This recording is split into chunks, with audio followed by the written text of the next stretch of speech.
Is drinking raw milk safe like RFK Jr. suggests?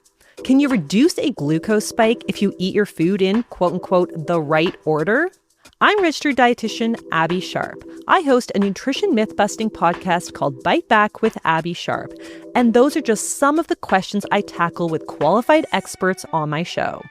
There is so much food misinformation and disinformation out there, and it can feel impossible to know what's real and what's BS. On Bite Back, my goal is to help listeners create a pleasurable relationship with food, their body, and themselves, which in my opinion is the fundamental secret to good health.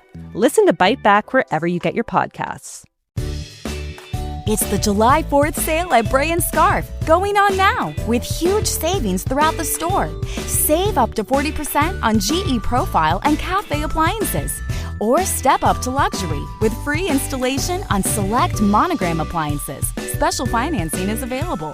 Shop local and save this July 4th at Bray & Scarf. Visit any of our convenient locations or go to brayandscarf.com, where it doesn't cost more to get more. Frequency Podcast Network. Stories that matter, podcasts that resonate. Canada is facing its second worst wildfire season on record. The provinces of Alberta, Saskatchewan, Manitoba, and Northern Ontario seeing most of the devastation. Since mid-May, wildfires across the country have prompted the evacuation of several thousands of people. I'm Melanie Ng, and in this episode of The Big Story, we take a closer look at the extreme weather patterns and the role climate change plays. Plus, how seriously should we be paying attention to special air quality warnings? Joining me now is Dr. Lisa Patel, the Executive Director for the Medical Society Consortium on Climate and Health. Dr. Patel is also a pediatrician at Stanford Medicine Children's Health Hospital in San Francisco, specializing in care for premature infants and children. Thank you so much for joining us. Yeah, thank you so much for having me. And I'm sorry for what you're going through. I appreciate that. And of course, you are no stranger to the devastation that you've seen living in California, living firsthand and seeing the air quality and living through all of this. So I want to start here. We are watching several thousands, millions hectares of land just being scorched across Canada. People are being evacuated, sent all over the map, and really with no end in sight. There is this level of fear, it seems right now, Dr. Patel, that this is just the beginning. And from your research and those you've been speaking with, if you're to paint a picture of what we are dealing with in this current climate, will things just get worse?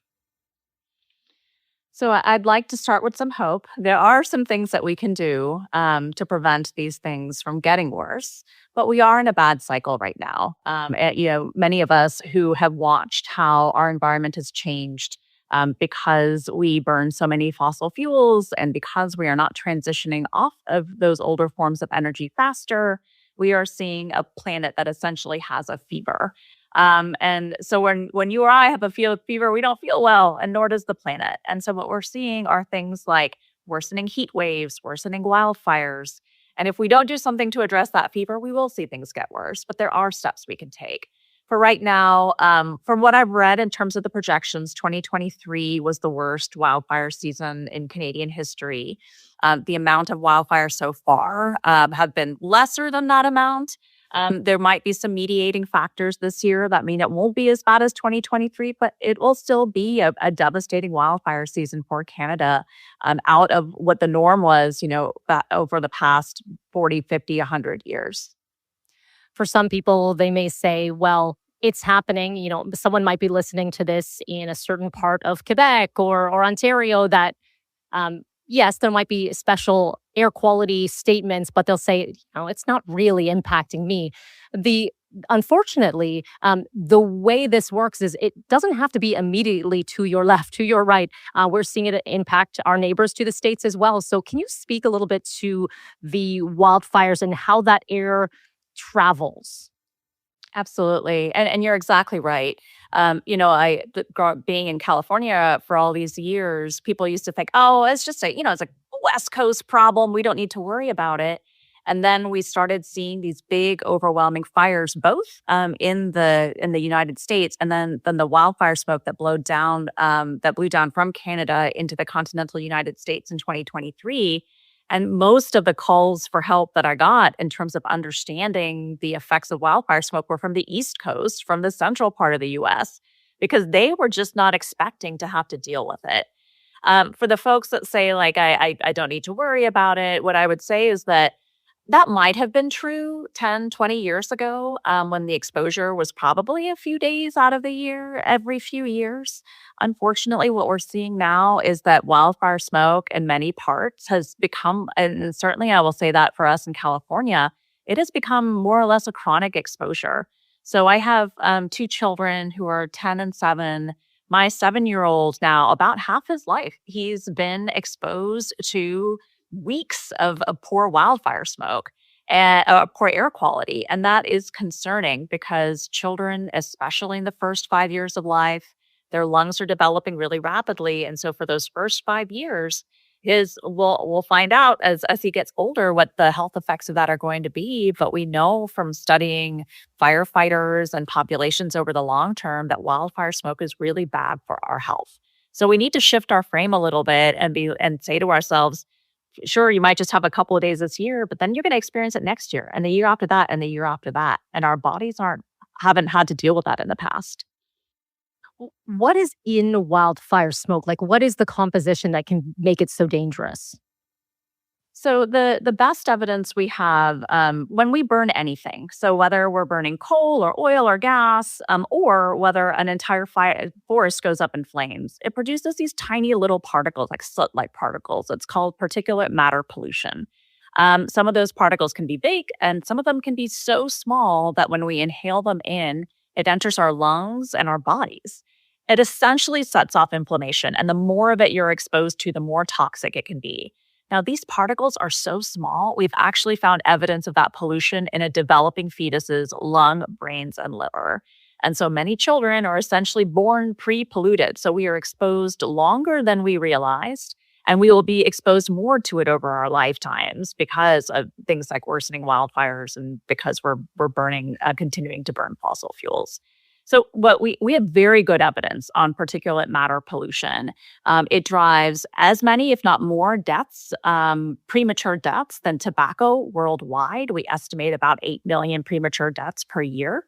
It also is a driver for dementia, for certain forms of cancer, for diabetes, for heart attack and stroke, for asthma. It's a nasty substance we don't want in our bodies, essentially.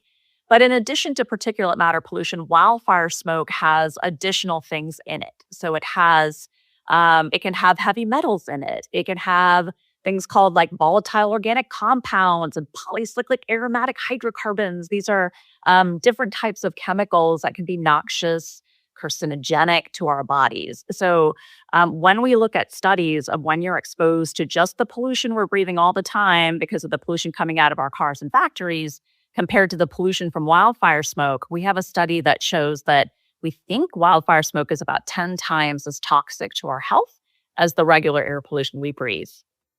Wow.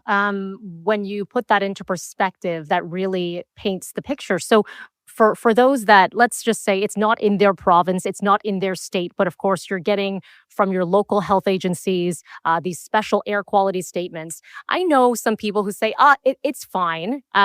Some people will actually heed caution, go indoors, spend the time indoors. If you need to be outdoors and you have the special air quality statement on the go, what are things that you can do to protect yourself outside of masking, or is that really it?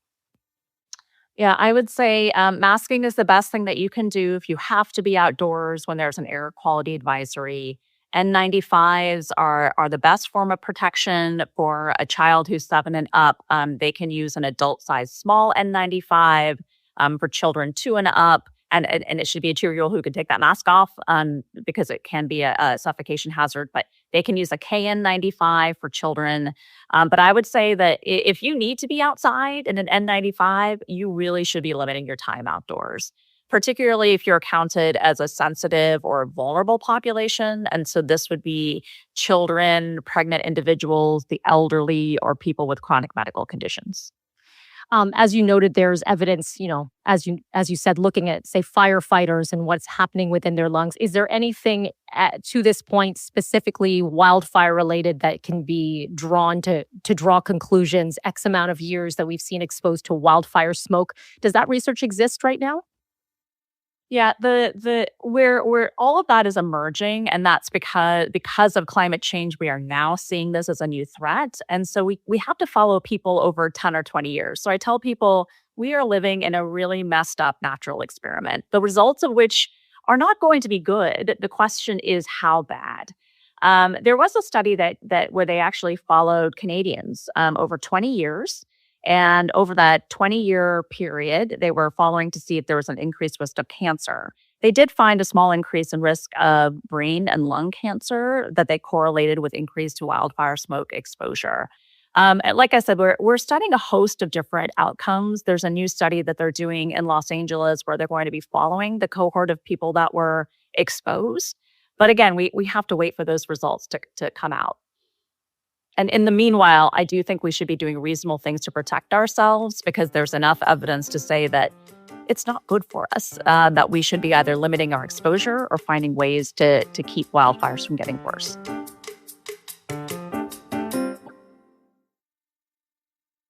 I know a lot of people are always looking for those definitive answers. How many days of wildfire smoke exposure can then become a detriment or become a health hazard? Is there a specific answer, or is this, again, part of what we're learning and growing with right now? This is the issue in anything related to these kinds of environmental toxins that we deal with, because yes, there's a risk factor when we're exposed to any of these things that we know shouldn't be in our bodies, whether we're talking about microplastics or pollution, right? Some portion of this is the amount that you're exposed to. Some portion of this is what else is in your environment that could make that worse for you. Also, what are the opportunities to take good care of yourself? Are you drinking clean water? Do you have access to nutritious foods? Are you in a safe and healthy home where your body isn't experiencing toxic stress that could make all of these different risk factors worse? There's so much that goes into this that it's really hard to say 2 days of exposure or 1 month of exposure is what's going to make or break it for you or your health. Each of these things can be considered a risk factor, and the more risks you compile, probably the greater possibility that you will end up with an illness. But then there are also steps that you can take to try to mitigate those risks. You spoke about the younger population, the younger children that you've been seeing, especially in your practice. But can we break down some of the vulnerable populations, for example, those who may be asthmatic? How bad is this smoke for them? It has become a standard part of my counseling. So I'm a hospital-based pediatrician. So I call it my unfortunate bread and butter is children with asthma. I work in an area where there are tons of freeways, there are refineries, and so children are more exposed to this type of pollution. And we have good statistics to show that children that live a little bit farther away from that pollution have lower incidence of asthma. So these children are already coming in exposed to that pollution. And then on top of it, during wildfire days, their airways are smaller. And so just that small amount of irritation or inflammation that can happen from being exposed to that wildfire smoke places them at higher risk.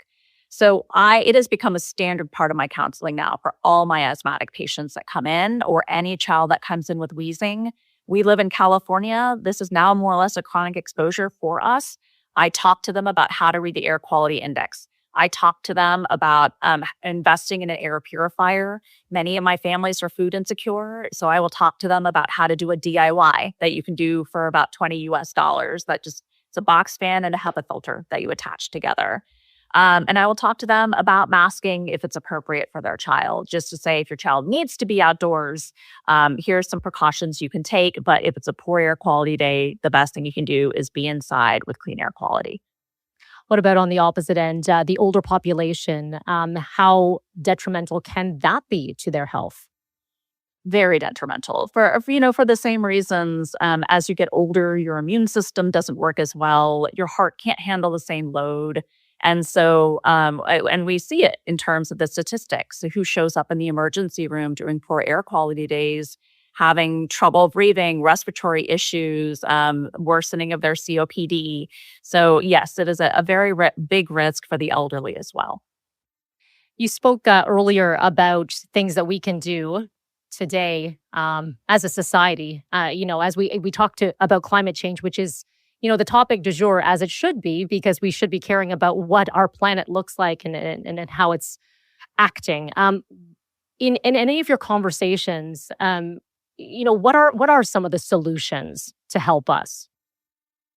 So, if we take it most immediately, one of the things we started to do in the United States is to do more prescribed burns. Now, these need to be done thoughtfully. They need to be done in conjunction with landowners. But there is some evidence to show that, first of all, it decreases the severity of some of the fires that just burn uncontrolled. And second of all, they tend to have fewer health impacts than the wildfires that we see are burning in cities. That doesn't surprise us, right? Because if a city is just burning in an urban area, the other things that are burning are the cars and the carpets and furniture and batteries and electronics. And so there's a lot more toxicity compared to the biomass that would be burning in a forest. Those can be immediate things you can do. You can decrease the fuel load around your home to try to harden your home and make it a little more safe in case of an oncoming fire, for example. Making sure that we have good evacuation routes in place and good alerts in place, especially in different languages, so that people can get out in a timely fashion. And then if we take, some steps out and look at why wildfires are getting worse, in addition to land management practices, the other big issue is climate change. Again, we have a world with a fever. So things are getting hotter, which means that our forests are drying out, and it makes them, I've heard firefighters describe it like a bomb going off, because that the kindling, the fire, the wood and the grasses are just so dry that they catch fire, and then it will just spread really quickly. And so if we don't take the steps to address climate change, there is a study that shows that wildfire smoke could be the most predominant form of air pollution we are breathing by the end of the century, by a world on fire. And so what I like to say to folks, fossil fuels were a really important source of energy for us. They allowed us to have all the things that we have today. But we should look at it as, we needed it then. We didn't have a better form of energy, but now we do.